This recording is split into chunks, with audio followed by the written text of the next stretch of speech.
ज्यांचे विचार ऐकण्यासाठी आपण सारेजण आतुरलेले आहात असे राज्याचे लोकप्रिय उपमुख्यमंत्री राष्ट्रवादी काँग्रेस पक्षाचे राष्ट्रीय अध्यक्ष आदरणीय अजितदादा, सुधाकरजी घारे, नितीनजी सावंत, किशोर पाटील, राष्ट्रवादी काँग्रेस पक्ष आणि आपल्या आघाडीचे उमेदवार नगराध्यक्षपदाचे डॉक्टर सुनील पाटील, माझे ज्येष्ठ सहकारी नेते मार्गदर्शक दत्ताजीराव मसूरकर, व्यासपीठात उपस्थित असलेले तिन्ही राजकीय पक्षाचे सर्व सन्माननीय नेते, वेळेअभावी कोणाचे नाव घेण्यासाठी वेळ शक्य नाही म्हणून आपल्या सर्वांची दिलगिरी,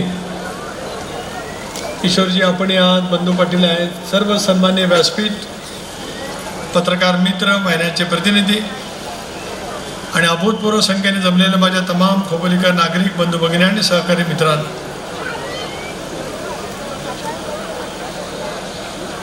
2 तारखेला होणाऱ्या निर्णायक पैच्या निवडणुकीच्या निमित्ताने तमाम खोपोलीकरांना पुन्हा एकदा आम्हाला सर्वांना सेवा करण्याची संधी द्या ही विनंती करण्यासाठी या ठिकाणी आम्ही आलो। सुरुवातीला दादा आपण आलात, इथला खासदार प्रदेशाध्यक्षा नात्याने मी आपलं मनापासून स्वागत करतो आणि खोपोलीकरांनी जी प्रचंड अभूतपूर्व गर्दी केली त्या माझ्या खोपोलीकरांना सुद्धा मी विनम्रपणाचं अभिवादन करतो।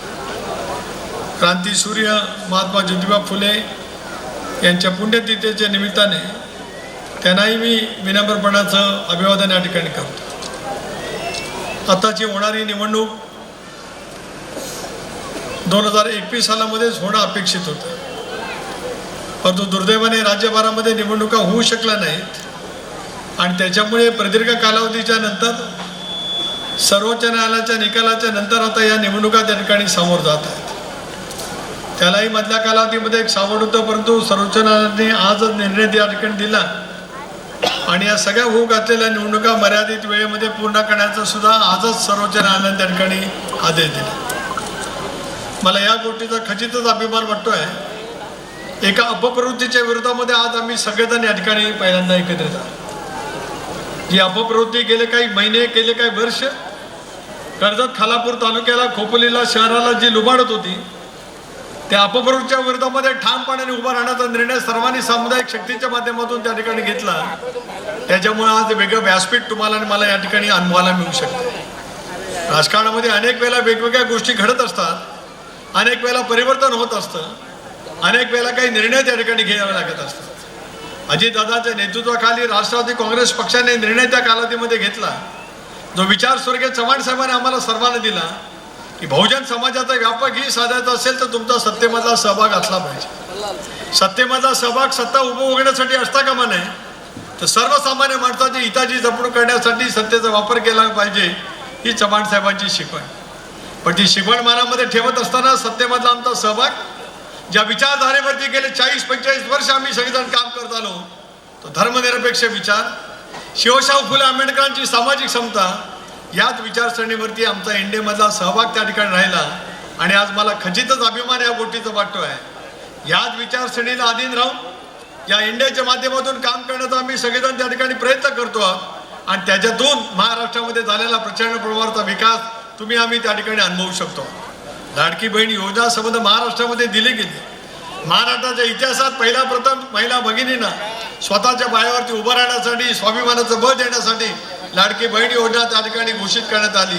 होय, मला या गोष्टीचा अभिमान वाटतो आहे की ती योजना राज्याच्या अर्थसंकल्पामध्ये अजितदादांनी त्या ठिकाणी घोषित केली। टीकाकारांनी त्या गोष्टीवर, या योजनेवरती प्रचंड प्रमाणात टीका केली, परंतु ती योजना राबवण्यासाठी कणखरपणाचं काम आम्ही सर्वांनी मिळून सामुदायिकरित्या केलं आणि तुमच्या लेख असलेल्या अदितींनी महिला बाल कल्याण विभागाच्या मार्फत सुद्धा त्या योजनेची काटेकोरपणाने अंमलबजावणी करण्यासाठी प्रयत्नांची पराकाष्ठा केली। सांगण्यात आलं होतं की योजना काही विशिष्ट धर्मासाठी आहे, पण सर्व धर्मियांच्यासाठी ती योजना राबवण्यात आली। म्हणजे अल्पसंख्याक समाजासाठी सुद्धा ही योजना राबवली गेली। समाजातला, बहुजन समाजातला जो वेगवेगळा घटक आहेत, छोटे मोठे घटक आहेत, 18 पगड जाती, बाला बौद्धधरांना सोबत घेत त्या बाबतीमध्ये काम करण्याची मानसिकता त्या ठिकाणी दाखवली गेली आणि त्याच्यामुळेच राज्यामध्ये खूप मोठ्या प्रमाणावरती महिला भगिनीच्या हाताला काम देण्याचं महत्त्वपूर्ण योगदान त्या ठिकाणी दादा खोपोलीची नगरपालिका, जशी पिंपरी चिंचवडची नगरपालिका निर्माण झाली, तशी खोपोलीची नगरपालिका एका कालावधीमध्ये निर्माण झाली. 2 महानगरपालिका त्या कालावधीमध्ये 4 दशकाच्या पूर्वी महत्त्वाच्या या राज्यामध्ये मानल्या गेल्या. एक पिंपरी चिंचवड आणि त्याच्या खालोखाल खोपोली आणि खोपोलीच्या परिसरामध्ये मोठ्या प्रमाणात नागरिकांना अलीकडे अगोदर झालं होतं. औद्योगिकरण झालं होतं. फार मोठ्या प्रमाणात कारखाने या सगळ्या परिसरामध्ये आले होते आणि त्याच्यामुळे नागरिकांचा टप्पा सुद्धा या सगळ्या परिसरामध्ये मोठ्या प्रमाणावरती वाढल्याचं चित्र आपल्याला पाहिलं. रमाकांत हॉटेलमध्ये मिळालेला बटाटा वडा खात या सगळे पर्यटक या सगळ्या परिसरातून त्या ठिकाणी जात आले. असं गुणवैशिष्ट्य खोपोलीने अनेक वर्षापासून जतन केलं, जपलं.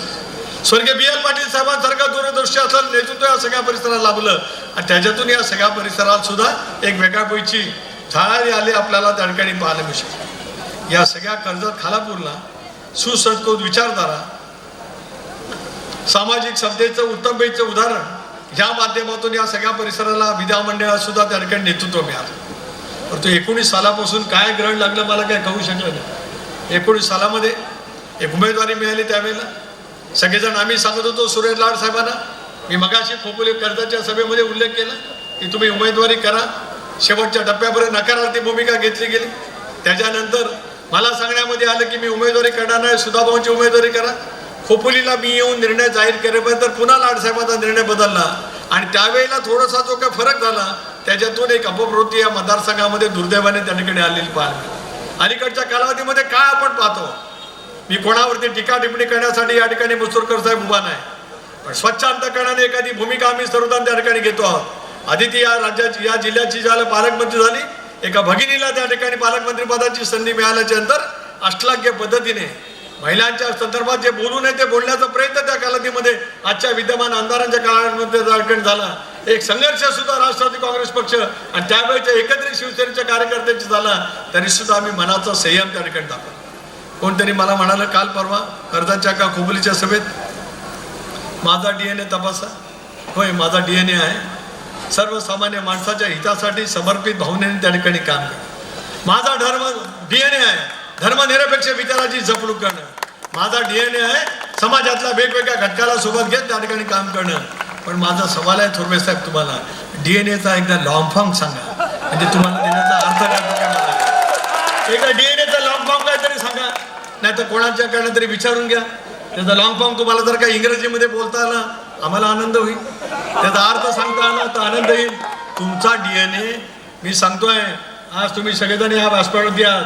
माझ्या आयुष्यामध्ये गेल्या 45 वर्षाच्या आयुष्यामध्ये साधी NC सुद्धा सुनील तटकरेवरती दाखल नाही, साधी NC सुद्धा माझ्यावरती दाखल नाही. आणि तुमच्यावरती इंडियन पिनल कोड खाली असले कुठले सेक्शन राहिले नाहीत की ज्याचे गुन्हे तुमच्यावरती दाखल नाहीत, असं एकही त्या ठिकाणी राहिलेलं आपल्याला पाहायला मिळू शकतं. या परिसरामध्ये मोठ्या प्रमाणात औद्योगिकरण येत आहे, नागरिकरण झपाट्याने वाढतंय. प्रत्येक कुठल्याही कारखान्यामध्ये जाऊन काय पद्धतीने त्या ठिकाणी बोलत जात आहे. कारखाने अनेक वेळेला दादा बंद होत आहेत, अनेक कारखान्यांच्या मध्ये संघर्षाची भूमिका दुर्दैवाने होते आहे आणि त्याच्या माध्यमातून वेगवेगळे घडलेलं तुम्ही आम्ही त्या ठिकाणी पाहू शकतो. आज काय होत आहे, या खोपोली नगरपालिकेमध्ये गेले 4 वर्ष प्रशासकाची राजवट होती. प्रशासक म्हणजे उठला पाहिजे, बस बसला पाहिजे. रारूप विकास आराखडा या खोपोलीचा मसूरकर साहेब ज्या पद्धतीने तयार झाला आहे, तुम्ही एकेका या शहराचं नेतृत्व केलंय. मला अभिमान त्या गोष्टीचा वाटत आहे की एका अल्प समाजामध्ये असलेल्या कार्यकर्त्याला खोपोलीने या शहरामध्ये राष्ट्रवादी काँग्रेस पक्षाच्या वतीने निर्णायकपैकी नगराध्यक्षपद पाहायला सुद्धा मिळालेलं पाहायला मिळू शकत आहे.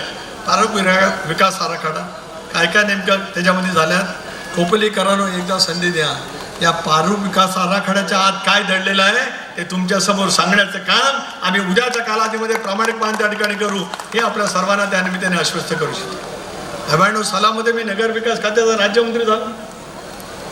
इथेही त्यावेळेला अनेक काही गोष्टी घडलेल्या होत्या.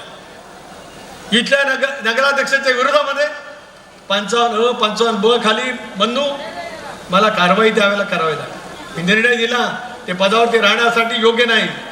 त्याच्या विरोधात उच्च न्यायालयामध्ये अपील झालं, माझा निर्णय उच्च न्यायालयाने मान्य केला. त्याच्या विरोधामध्ये सर्वोच्च न्यायालयामध्ये अपील झालं, माझा निर्णय सर्वोच्च न्यायालयाने सुद्धा मान्य केला. निवडणूक लागली, या सुनील पाटलांना आपण उभे केलं सर्वांनी मिळून आणि जनतेच्या न्यायालयाने सुद्धा त्यांना त्यांची जागा दाखवली आणि सुनील पाटलासारखा तरुण कार्यकर्ता पोटनिवडणुकीतून खोपोलीसारख्या नगरपालिकेचा नगराध्यक्ष त्या ठिकाणी होऊ शकतो. सुनील मधल्या कालावधीमध्ये इकडे तिकडे गेल्यास आता स्थिर राहायचं आहे. अभी इधर उधर जाना नाही. एक त्याचं गुण वैशिष्ट्य आहे, तो कुठं पण जातो आणि हात पडतो, सगळं काय करतो. त्याच्यासारखा हुशार माणूस कोण नाही. पण जे उभे राहतात ते वाशीला राहतात. कधी येणार खोपोलीला?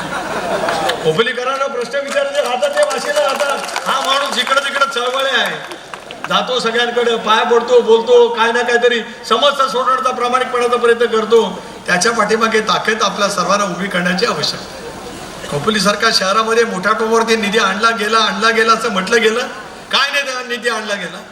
मसूरकर साहेब ज्यावेळेला आपली सत्ता होती, सुमनताई त्यावेळेला अस्तोरमा नगराध्यक्ष होत्या, त्यावेळेला आपलं शाहू सभागृह आपण नाट्यगृह उभं केलं. आदरणीय पवार साहेबांच्या हस्ते लोकार्पण झालं.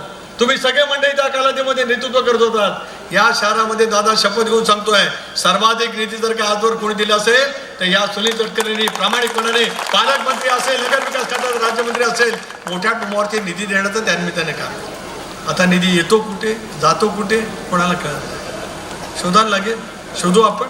खोपोलीकरांनी एकदा पुन्हा विश्वास टाकल्याच्या नंतर ते शोधाचं काम करावं लागेल. पण खोपोली शहराचं वैभव उद्याच्या कालावधीमध्ये निर्माण करण्याची प्रामाणिकपणाची भूमिका आपल्याला त्या ठिकाणी घ्यावी लागेल. आणि भूमिकेत गटारांचा प्रश्न असेल, पिण्याच्या पाण्याचा योजनेचा प्रश्न असेल, शहरातील कला क्रीडा वैभव अतिशय उत्तम पद्धतीने जतन करायचं असेल तर त्या साऱ्या गोष्टीला ताकद आणि शक्ती देण्याची आवश्यकता खूप मोठ्या प्रमाणावर आहे. मंगेश दळवी, तुम्ही सुद्धा एक हाडाचा कार्यकर्ता.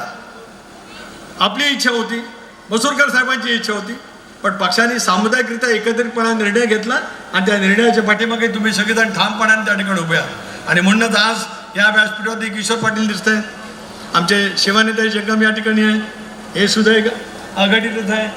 पण आपापच हे सगळं घडत असतं आणि कुठल्या तरी प्रवृत्तीच्या विरोधामध्ये एका समान प्रवृत्तीला एकत्रितपणाने यावं लागत असतं. ते आज या कर्जत कोल्हापूरमध्ये आपल्याला सर्वांना एकत्रित यावं लागलं कारण त्या अपप्रवृत्तीच्या विरोधामध्ये वैचारिक लढा देण्याची आवश्यकता आहे.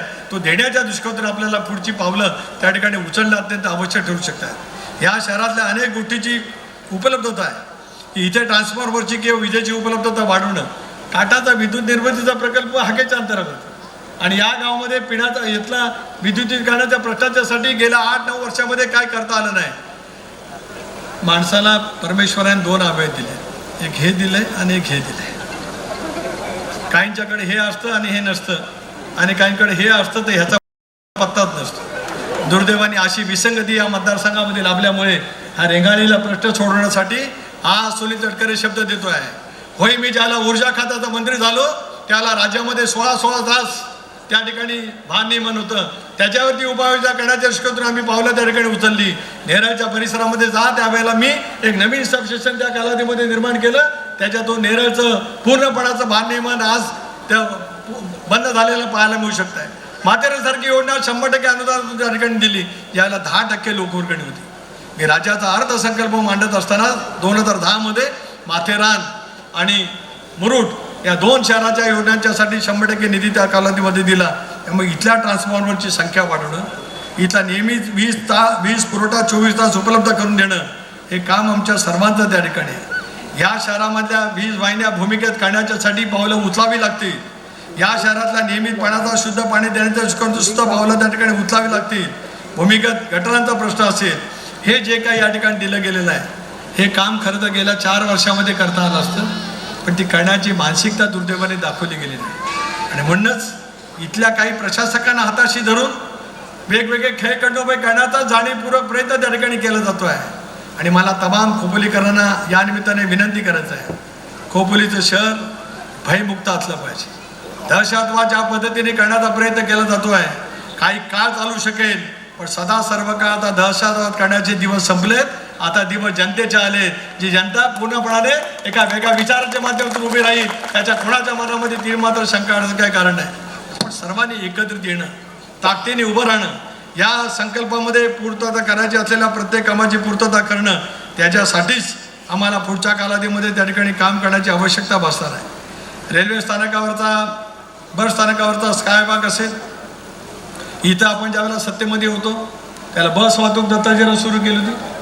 या शहराच्या सर्वांगीण विकासासाठी जी पावलं उचलण्याची मानसिकता दाखवायची होती ती करण्याची बांधिलकी घेऊन आपण सगळेजण त्या ठिकाणी काम करत आलो. तर पुढच्या कालावधीमध्ये खोपोलीकरांनी या विश्वासाने सत्ता देण्याची आवश्यकता आहे. आणि म्हणूनच मी आपल्याला नम्रतापूर्वक विनंती करू इच्छितो आहे, आणि हे शहर बहुभाषिक शहर आहे. सर्व धर्मियांचं शहर आहे. 18 पगड जाती बालाबोरतोरांना घेऊन आपण या शहरामध्ये आयुष्यभरामध्ये त्या ठिकाणी एकत्रितपणाने या शहराने एक वैभवशाली परंपरा त्या ठिकाणी निर्माण केली आहे. आज उत्तर भारतीय नागरिक असतील, आज वेगवेगळ्या समाजाचे वेगवेगळ्या धर्माचे नागरिक असतील, या सर्वांनाच अधिक सुरक्षिततेच्या माध्यमातून आपलं सुखकर जीवन यासारख्या शहरामध्ये उभा करण्याच्या दृष्टीतून ताकद आणि शक्तीची आवश्यकता आहे. होय, मला अल्पसंख्याक समाजातल्या सर्व सहकार्याने या निमित्ताने सांगायचं आहे, आम्ही एनडीएमध्ये गेलो, हा प्रश्न चिन्ह त्यावेळेला उभा केला, पण आजही आम्ही दावा करतो एनडीएचे आम्ही घटक आहोत. काल होतो, काल म्हणजे 2 वर्षापूर्वी, आज आहोत आणि उद्याच्या भवितव्याच्या कालावधीमध्ये सुद्धा एनडीएचे घटक पक्ष म्हणून आम्ही त्या ठिकाणी काम करणार आहोत. पण आमच्या धर्मनिरपेक्ष विचाराला सोबत घेत काम करणार आहोत. मला या गोष्टीचा अभिमान वाटतो आहे. कुणी जाहीररित्या याचं विश्लेषण करण्याचा प्रयत्न करावा की अजितदादांनी अल्पसंख्याक समाजाला याच महायुतीच्या सरकारच्या माध्यमातून सर्वाधिक पैसा निधी उपलब्ध करून दिला. त्याच्यातून आज माझ्या राज्यातल्या अल्पसंख्याक समाजासाठी मोठ्या प्रमाणावरची निधीची उपलब्धता त्या ठिकाणी होते. ओबीसी घटकांच्यासाठी सुद्धा काम करण्याचे आम्ही सगळेजण त्या ठिकाणी मानसिकता दाखवतो आहोत. या कामाला ताकद आणि शक्ती देण्याचं काम पुढच्या कालावधीमध्ये आपल्याला सर्वांना करायचं आहे. त्याच्यासाठीच खोपोलीकरांना मी विनंती करू इच्छितो आहे की जी आज आम्ही आघाडी या ठिकाणी उभी केलेली आहे, त्या आघाडीच्या पाठीमागे ताकद आणि शक्ती आपल्या सर्वांची उभी राहावी, एवढंच आज या कार्यक्रमाच्या निमित्ताने या ठिकाणी मी आपल्याला सांगू इच्छितो आहे. शेवटचे 2-3 दिवस सावध राहण्याची आवश्यकता आहे. इकडून तिकडून गोळा केलेलं इथे येऊन खोपोलीकरांचा स्वाभिमान विकत घेण्याचा प्रयत्न, काही अपप्रवृत्ती करण्याचे शक्यता नाकारता येऊ शकत नाही. खोपोलीकरांचा स्वाभिमान, खोपोलीकरांचा अभिमान, खोपोलीची अस्मिता आणि उद्याचं तरुणाईंचं भवितव्य हे जर का आपल्याला योग्य पद्धतीने टिकवायचं असेल तर यावेळेला अचूकपणाने आपल्याला मतदान करण्याची आवश्यकता निश्चितपणाने आहे. त्यामुळे लांब कुठेतरी राहणारा नागरिकाला नगराध्यक्ष करायचं का सतत लोकांच्या प्रवाहामध्ये अतिशय विनम्रपणे काम करणाऱ्या सुनील पाटलांच्या पाठीमागे उभं राहायचं. मला विश्वास आहे की घड्याळाच्या चिन्हावरती उभा राहणाऱ्या सुनील पाटलांच्या पाठीमागे ताकद उभी करून या शहराच्या परिवर्तनाच्या कामामध्ये आपण सर्वजण निश्चितपणाने त्या ठिकाणी यशस्वी होऊ. आज मसूरकरजी तुम्ही उभे राहिलात याच्याबद्दल मला समाधान आहे. एक जुनं जाणतं नेतृत्व नगरपालिकेमध्ये ज्यावेळेला येतं, वयाच्या विचाराच्या पलीकडे जाऊन खोपोलीचे माझे ऋणाचे बंधाचे संबंध आहेत. माझं सारा आयुष्य खोपोलीमध्ये गेलेलं आहे. उर्वरित आयुष्यामध्ये सुद्धा खोपोलीला पुन्हा एकदा या भयगंडाच्या वातावरणात मुक्त करत एका नव्या विचाराच्या माध्यमातून काम करायचं आहे. या भूमिकेतून तुम्ही त्या ठिकाणी उभं राहिलेला आहात, त्याच्याबद्दल तुमचे मी मनापासून या ठिकाणी आभारी मानतो आणि अभिनंदन करू इच्छितो. मंगेशजी, तुमचंही अभिनंदन करतो. शिवसेना, शेतकरी कामगार पक्ष, थोडंसं मधल्या कालावधीमध्ये गैरसमज निर्माण झाले, पण तुम्ही सगळेजण एकत्रितपणे बसला, निर्णायक पद्धतीची भूमिका त्या ठिकाणी घेतली आणि त्या माध्यमातून आपण एकसंघ पुन्हा एकदा झालो. व्यक्तिगत मानापेक्षा खोपोलीची अस्मिता आमच्या सर्वांसाठी मोठी आहे. हा मनाचा मोठेपणा व्यासपीठावरती बसलेल्या तिन्ही राजकीय पक्षाच्या सर्व नेत्यांनी दाखवला. त्याच्यामुळे ते एक बदललेला प्रवाह आम्ही त्या ठिकाणी पाहू शकतो. पण आंबेडकरी चळवळ असेल, ओबीसीचा घटक असेल किंवा इतर सर्व समाज असतील, या सर्व समाजांच्या पाठीमागे ठामपणाने उभा राहण्याची भूमिका घेऊन आम्ही सगळेजण त्या ठिकाणी काम करू, एवढंच आज या कार्यक्रमाच्या निमित्ताने या ठिकाणी सांगू इच्छित आहे. जाता जाता मोठ्या संख्येने महिला भगिनी या ठिकाणी जमल्या. खोपोलीचं शहर उद्योगाचं शहर, नागरिकांनी मांडलेलं शहर. आज मी आपल्याला तमाम खोपोलीकरांना, माझ्या महिला भगिनींना सांगू इच्छितो आहे की आदितीजीकडे महिला बाल कल्याण विभाग आहे. खोपोली शहरामध्ये सुद्धा महिला बचत भवन उभं केलं जाईल. महिला भगिनीच्यासाठी वेगवेगळे स्टॉल उभे केले जातील. महिला भगिनीच्या रोजगाराचे वेगवेगळे प्रश्न हातामध्ये घेतले जातील. त्याला लागणारा निधी एक वेळ शिवधन मतदारसंघामध्ये दिला जाणार नाही, रोह्यामध्ये दिला जाणार नाही, शिवधन नगरपालिकेला दिला जाणार नाही, पण माझ्या खोपोली नगरपालिकेतल्या महिलांच्यासाठी तो दिला जाईल. हा शब्द सुद्धा आज या कार्यक्रमाच्या निमित्ताने ठिकाणी देऊ इच्छित आहे. तुमच्या हातामध्ये सोशिकता आहे, कर्तृत्व आहे, वेगवेगळ्या पद्धतीचं कौशल्य आहे. त्या सर्वात कष्टाला आणि त्या कौशल्याला वेगळा आधार देण्याचं काम उद्याच्या भवितव्याच्या कालावधीमध्ये आम्ही सगळेजण करू आणि आमच्या पाठीमागे अजितदादांची ठामपणाची ताकद त्या ठिकाणी मिळेल. काय पाहतो, कदाचित येतील. मी मित्र पक्षात आहे, महायुतीतला एक महत्त्वाचा घटक आहे, समन्वय समितीचा मी एक सदस्य आहे. याचं भान ठेवूनच मी या ठिकाणी बोलतो आहे. काय घडलं सिंधुदुर्गात मी काय बोलू इच्छित नाही. काय शिवसेनेचे आमदार चव्हाण साहेबांच्या बद्दल मी बोलू इच्छित नाही. काल उरणचे आमदार काय बोलले शिंदे साहेबांच्या बद्दल मी बोलू इच्छित नाही. हिंगोलीचे आमदार काय बोलले भाजपचे शिवसेनेच्या आमदारांच्या बद्दल मी काय बोलू इच्छित नाही. आम्ही असलं कधी आयुष्यामध्ये केलं नाही. आम्ही सुसंस्कृत विचारधारेच्या माध्यमातून काम करण्याचा प्रयत्न केला. पण इथे मात्र इथेही नाही याच्याही खाली किती गेलं ते कोणाला माहीत नाही. एवढंच मला या ठिकाणी आणखी सांगायचं. म्हणूनच ताकद लावा, 3 दिवस मेहनत करा. 2 तारखेला आपण सगळेजण खोपोलीकर मतदानासाठी बाहेर पडा आणि 3 तारखेला ज्यावेळेला निकाल लागेल त्याला खोपोलीमध्ये झालेलं परिवर्तन या खोपोलीच्या उद्याच्या भवितव्यासाठी ठामपणाने निर्णायक पैकीचं भयमुक्त वातावरणात पारदर्शकपणाने कुठलंही आरक्षण बदलण्यासाठी फुटकी कवडी न देता ज्याचा न्याय असेल तो त्याच्या पदरामध्ये टाकण्यासाठी आम्ही सगळेजण सज्ज आहोत. हा सुनील तटकरेचा शब्द तुम्हाला या कार्यक्रमाच्या निमित्ताने देऊ इच्छितोय. ज्या वेळेला इथे मी जे बोललो ते प्रत्येक कृतीमध्ये आणण्याचं काम मी प्रामाणिकपणे केलं. त्याला अजितदादांसारख्या राष्ट्रीय नेतृत्वाची जोड ज्या वेळेला मिळते त्याला आम्ही सगळेजण पुढे कमी पडणार नाही एवढा विश्वास या ठिकाणी व्यक्त करतो. आणि सध्याला व्यासपीठ असं सतत खोपोलीच्यासाठी कर्जसाठी कायम राहावं अशी पांडुरंगाच्या चरणी प्रार्थना करतो. थांबतो. जय हिंद, जय महाराज.